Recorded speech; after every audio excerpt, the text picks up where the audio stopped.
When someone asks me, do you know your A major scale? I say yes, and I play something like what I just played, completely improvised. I'm just playing an A major.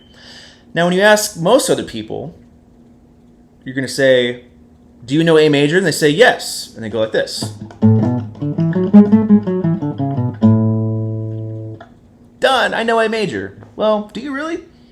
We get caught up in this presentation of scales as this completely linear up and down thing.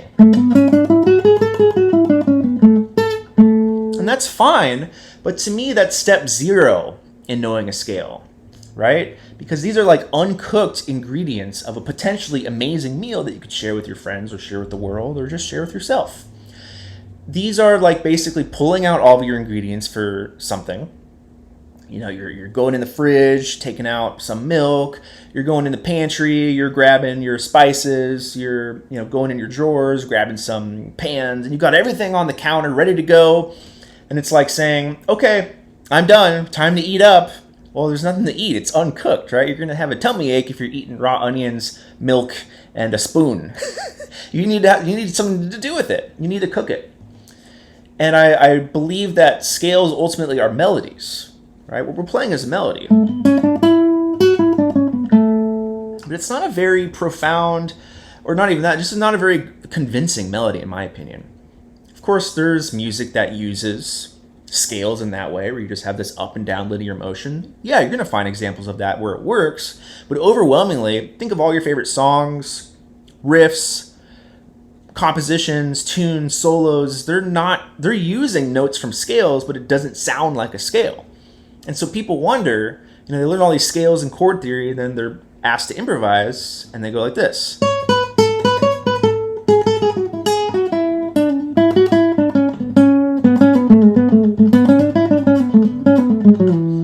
Yes, I'm improvising, but I'm playing it exactly how I'm practicing.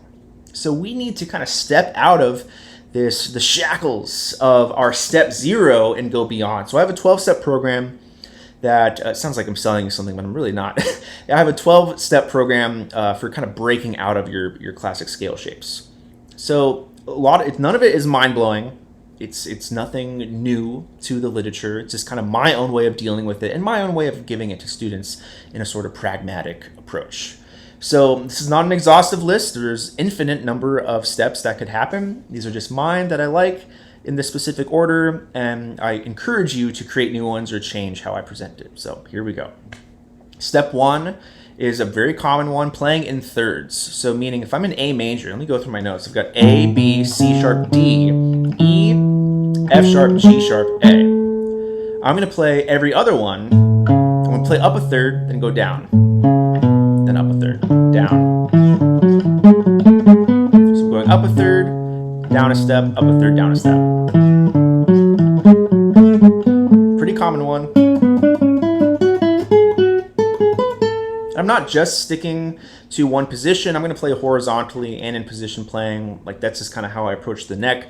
So that's also a way that you can kind of dive into each one and think about it completely horizontally, completely vertically, and then kind of combine the two. Step 2 is playing in fourths. This is already one that most people haven't interacted with.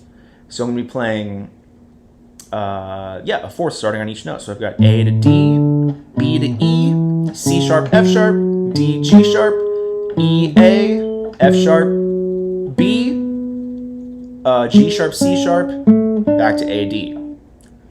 And that's cool doing it horizontally. Sorry.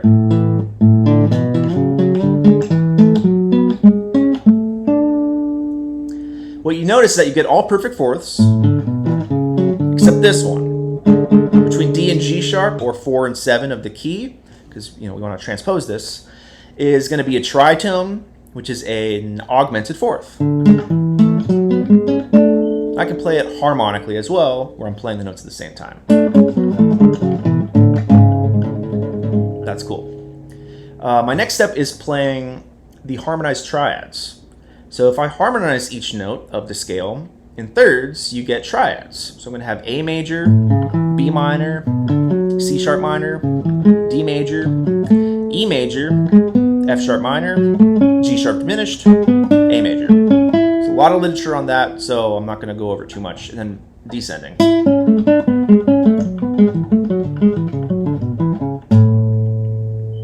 Next one is harmonized seventh chords, so adding one note to those triads.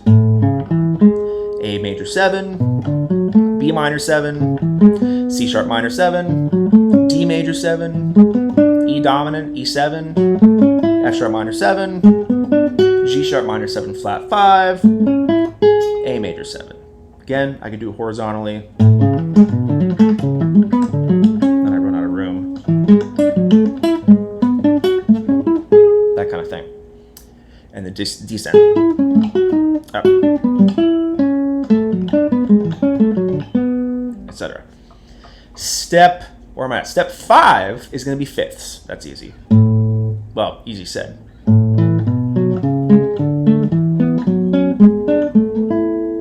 Just like fourths, you're going to notice that you have all perfect intervals until the last one, G sharp D. So this is the inverse of our fourths, where we have a diminished fifth, which is also a tritone. So you still have that tritone between the 4 and the 7 of the key. It's just something to keep in mind.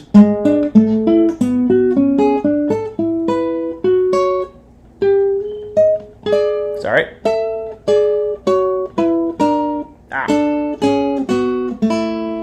Sound. And step 6 is playing in sixths. That's A, F sharp, B, G sharp, C sharp, A, D, B, E, C sharp, F sharp, D, G sharp, E, A, F sharp. It's a very nice sound, works really well on the guitar. You're going to end up doing some string skipping. Or not. You can do it this way. I'll do it over here. Sorry. So you can do it horizontally on different string sets, etc. Kind of test your own knowledge here. Step 7 is going to be harmonized triads in first inversion. So my A major, still the same notes, A, C sharp, E, but I'm going to be playing C sharp, E, A, or 3, 5, 1 of each triad. A major, B minor, C sharp minor, D major, E major, F sharp minor, G sharp diminished, A minor. A major, sorry, and then descend.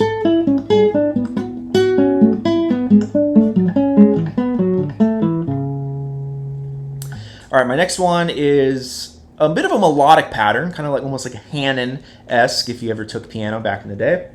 So it sounds like this. We've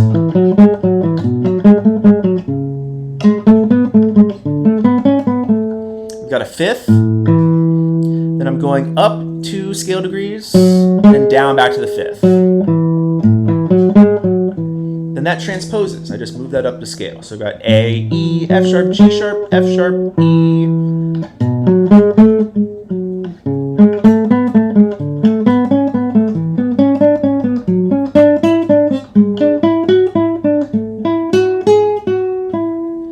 Step 9 is sevenths, the interval of a seventh. I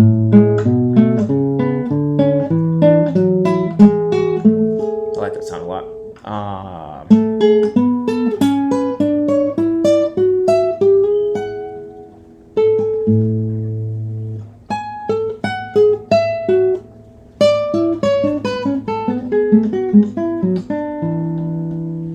So you're going to have major sevenths or minor sevenths, right? This is all, I go through all these intervals to make sure that we have an understanding of what our intervals are and what they look like on the guitar, what they sound like, and how they are changing when we use them in a major scale context. Then the next one is octaves, which you might think is like, well, why octaves? It seems kind of easy, but it's really not, because there's lots of different ways you could do octaves. If I stick in one position, it actually gets pretty hard. See, all this kind of shifting stuff.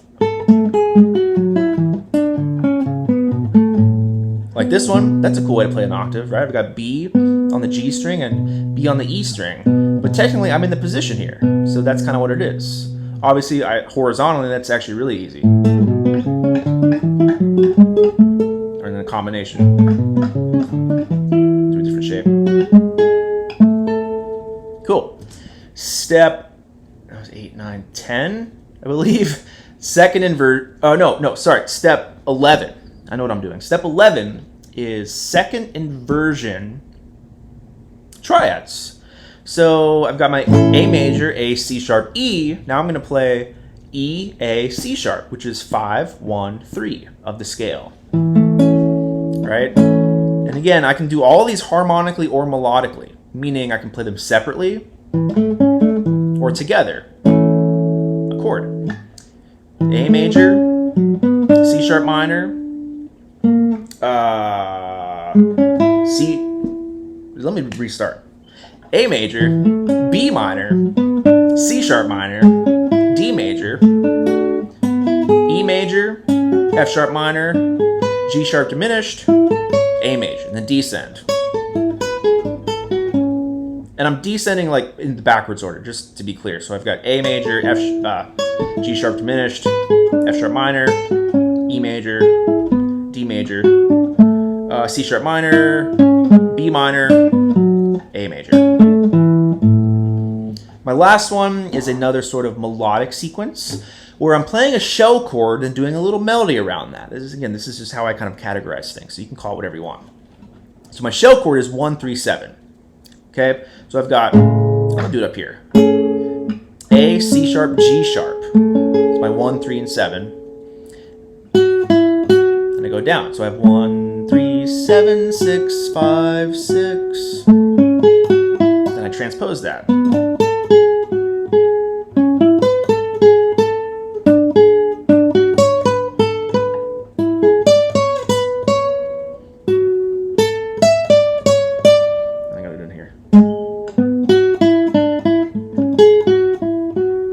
It sounds like this. So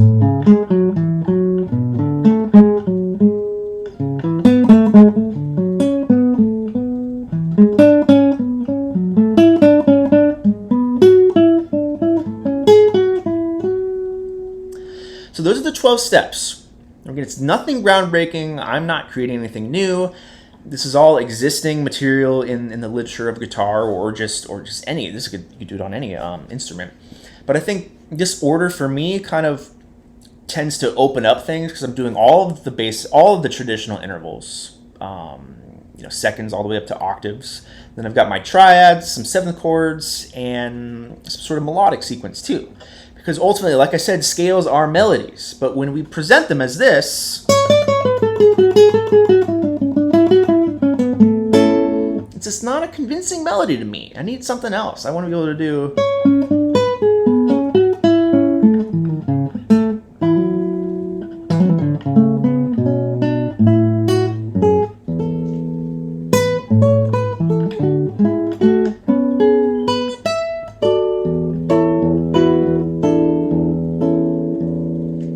whatever it is. And I'll leave you with this. I got this exercise from Julian Lage, where basically you take a scale, take a rhythmic value, and really your only goal is to press the right buttons. Okay? So I'm gonna do a different position here, or a different area of the neck. I really don't think about positions. So I'm gonna do it over here, A major.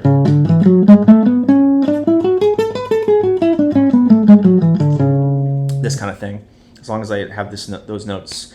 And I'm going to play quarter notes, and as long as I play any note in A major, I'm cool. So I'm improvising, and I'm hopefully going to start moving past the kind of barriers that we typically see where you're playing stepwise. So all of these steps in the 12-step program will get you to playing like this. 1, 2, 3, 4.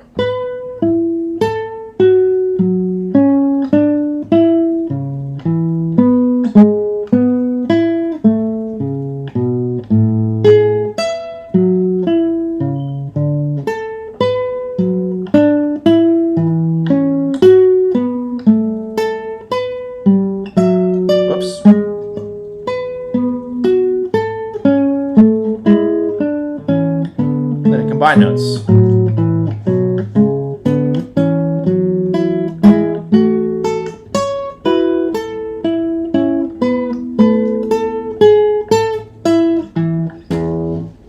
Kind of stepped outside there, but that's where I can really start to come up with new things. And now in A major sounds a whole lot different in a totally new context.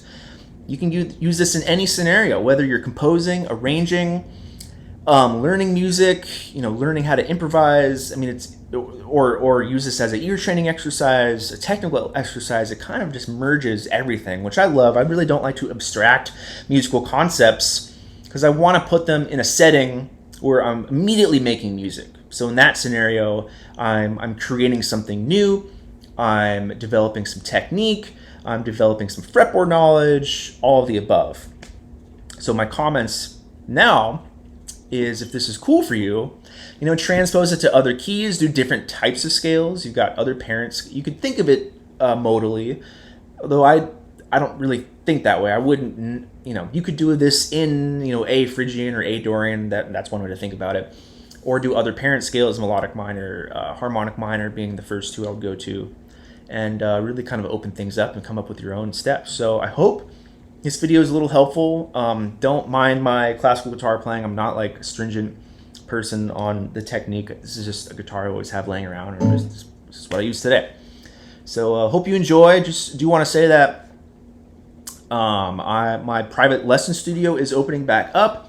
I'm going to have a lot more time moving forward. I've been, teaching basically full time at a university the past 2 years, and I'm going to have some time coming up with some life changes. So I encourage you to reach out if you're interested in this type of work. I do lessons of all ages, all styles, whatever you want to get into. I just want to help you, find your musical voice and bring it out in the best way that we can. So hope you enjoyed, and talk to you later.